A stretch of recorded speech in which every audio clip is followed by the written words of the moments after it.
I was given a book on meditation recently. It starts out by saying meditation is all about being fully present in the present moment.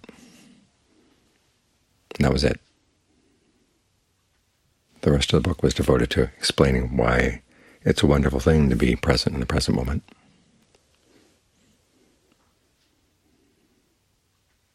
But it didn't go any further than that. The Buddha said there's a better use for meditation, and that's to figure out why it is that we create suffering. Even though we want very much not to create suffering, we keep doing it again and again. So the meditation is part of a path to the end of that suffering. And the two most important elements in the path are, on the one hand, right view, the first factor, and then right concentration, the last. So right view shows us that the reason we're suffering is because of things we're doing. On a blatant outside level, it's the things we do and say. On the inside level, it's the things we think.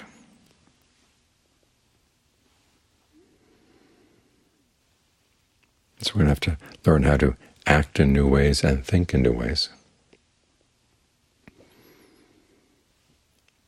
But in order to have the strength to do that, in order to be in a position where we can actually see where we're doing things wrong, we also need the right concentration.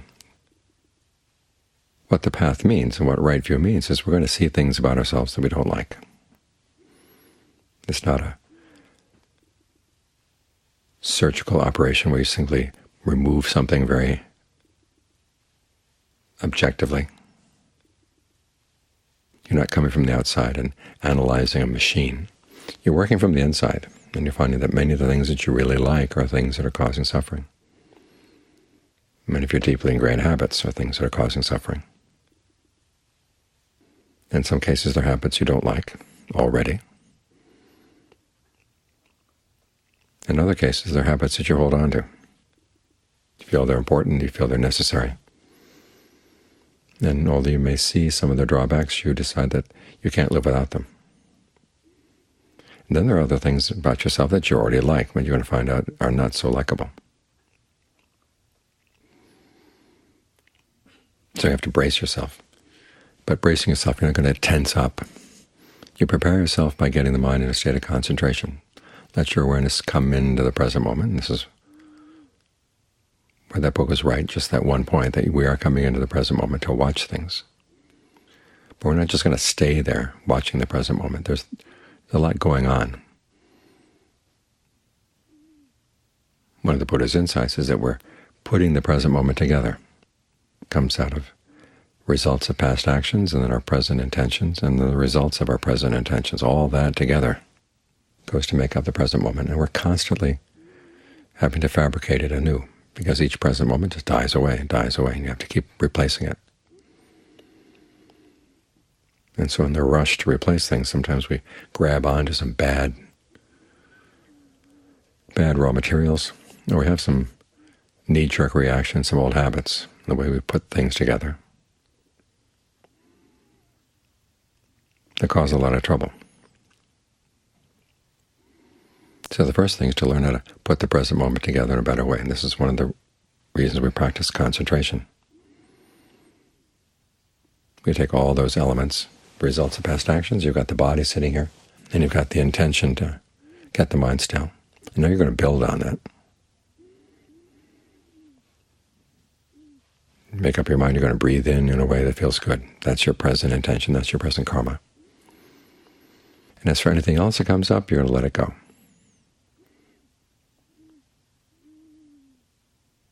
And you'll find pretty quickly, especially as you're just getting started, that it's hard to stick with that second intention, letting go of things as they come up, because we're so used to being fascinated by our thoughts.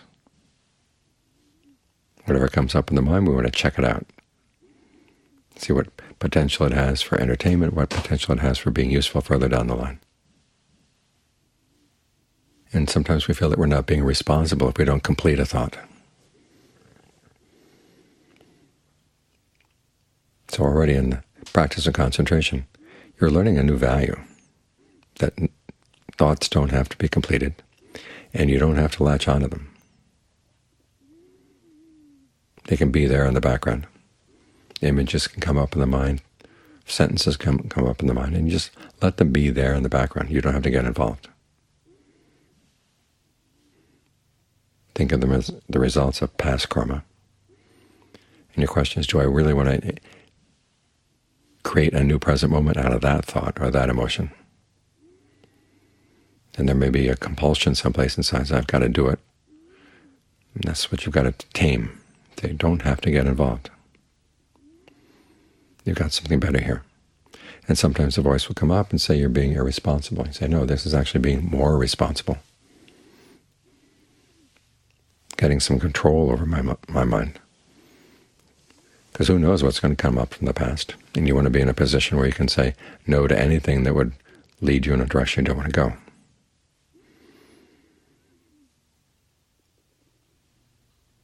This is why when the Buddha taught meditation to Rahula, he gave him some preliminary, what they would call discernment practices.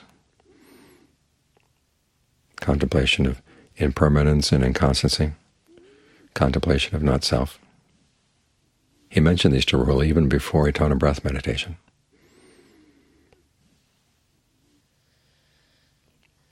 So Rahula can have a few weapons to use as he's trying to get the mind to settle down with the breath. And then the breath meditation's instructions were all about learning how to breathe in such a way that you create a really good place to be here in the present moment. Being sensitive to how the breath feels, being sensitive to the entire body as you breathe in, breathe out, trying to calm the effect of the breath on the body.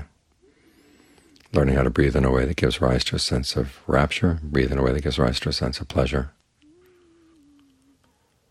Breathe in a way where you're sensitive to the thoughts coming into the mind, feelings, and to the effect they have on the mind, but you're not going to get involved. You know they're there, but you don't get involved. And then if the mind needs gladdening, you breathe in a way that gives a sense of refreshment. If it needs steadying, you breathe and talk to yourself in a way that gets things firmly established. And if the mind is ensnared in something, you breathe in a way that releases it. Think in a way that releases it. Because as you're working with the breath, you realize it's not just the breath that's going to be doing these things. You have to think your way around the breath. Try to figure out what attitude to bring to the breath, what attitude to bring to your other thoughts. Can help you stay with the breath and put those other thoughts aside. This way you're creating a good place to be inside, and you're also learning some good habits. You're learning how to step back from your thoughts, step back from your emotions. Then when you're coming from a quieter place, a more solid place inside, when you're coming from a sense of well-being inside, it's a lot easier to look a little bit more carefully now at the things you don't like about the mind's unskillful habits. And concentration can do part of the work because it's putting you in a better position, but then you also have to bring in right view. And as I said, the Buddha gave Rahula the teachings on not-self to help step back from the things you don't like about yourself, or the things that you actually see are unskillful.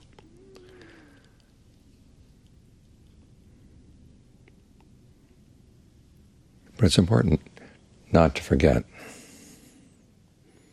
that the Buddha taught another level of right view, which is more basic, but also is many times more applicable to the issues that come up in the mind.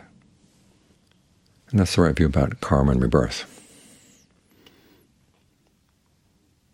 There are huge discussions around karma and rebirth as if the Buddha were trying to impose some ancient Indian idea on us.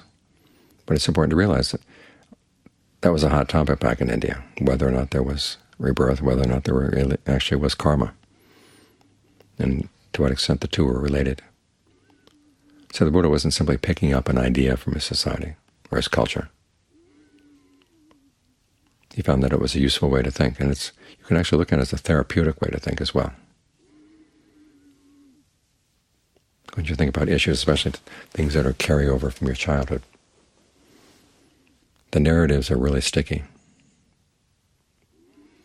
And one way to put a little solvent in the narrative is to think of it in terms of karma. Not that you come into this lifetime, and it's not that you come in a totally blank slate or totally innocent. We all come in with good and bad karma in our background. And so only to be expected that there's going to be good and bad things happening to us when we're young, and as we grow older.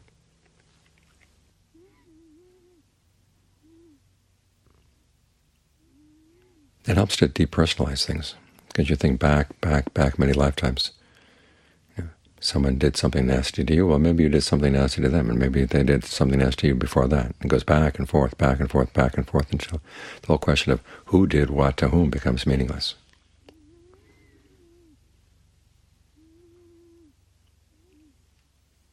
And there's no need to gather up the details and keep them in your mind in hopes that someday you'll be able to make a report and justice will be done. Because the idea of justice requires that there's a beginning point to the story, and there's a clear line of who did what to whom and who was not justified and who was justified. But when there's no beginning point, how are you going to tally up the score? When you think of it in these terms, it becomes pretty pointless to continue that narrative. This is how karma and rebirth can be a solvent of narratives. Now, when the Buddha taught karma and rebirth, he also taught generosity and gratitude as being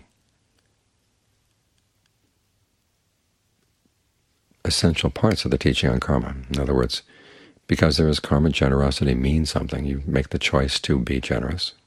Or when someone's good to you, they've made the choice to be good to you, so gratitude is appropriate. And these two attitudes are also therapeutic. On the one hand, if you're thinking about issues with your parents, issues of your childhood, it's good to remember, okay, there are things that your parents did that were unskillful, and you're going to have to unlearn a lot of things you learned from them. But you don't want to do it in a reactive way, or it's a continuation of the old battles that you had with them. You want to come from a different place, where you have gratitude for them, but also realizing that as human beings they were limited, and you're trying to overcome those limitations. And so the fact that you're overcoming the limitations doesn't mean that you have to hate them. Simply you're coming from a better place now. You're coming from a more mature position. This concentrated mind you've been trying to develop. And the same with generosity. Forgiveness is one of the forms of generosity, and it's a good thing to give. To yourself, to others.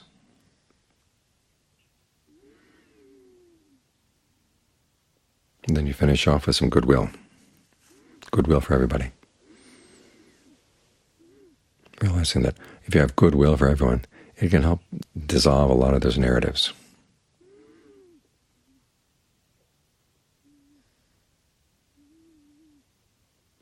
It helps you look at your habits that you've been carrying over since who knows when, without a lot of the narrative glue around them. And then you can see them more clearly. You've picked up a habit from the past, and where you picked it up you have no idea. It may have made sense at some point in the past, but carrying it around now doesn't make any sense anymore. When you look at these habits simply as habits without a lot of the narrative, about the narrative of who you are, what kind of person you are, what kind of persons you were surrounded by, the people who have wronged you, the people who whatever. And just look at the habit as a habit. It's a lot easier to see where it's unskillful and where the appeal of having that habit seems pretty empty. And that's why it becomes a lot easier then to give it up.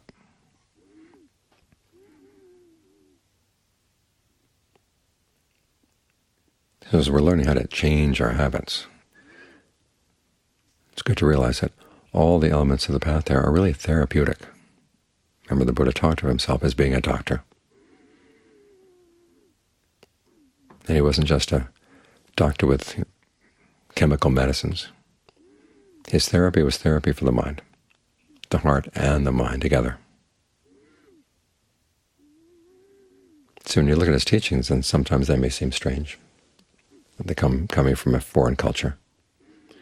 But realize if you get to know them and get to appreciate them, they really are therapeutic.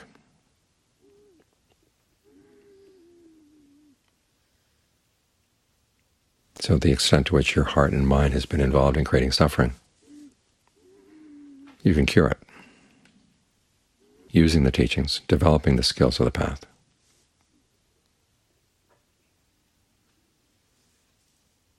And that's what meditation is all about.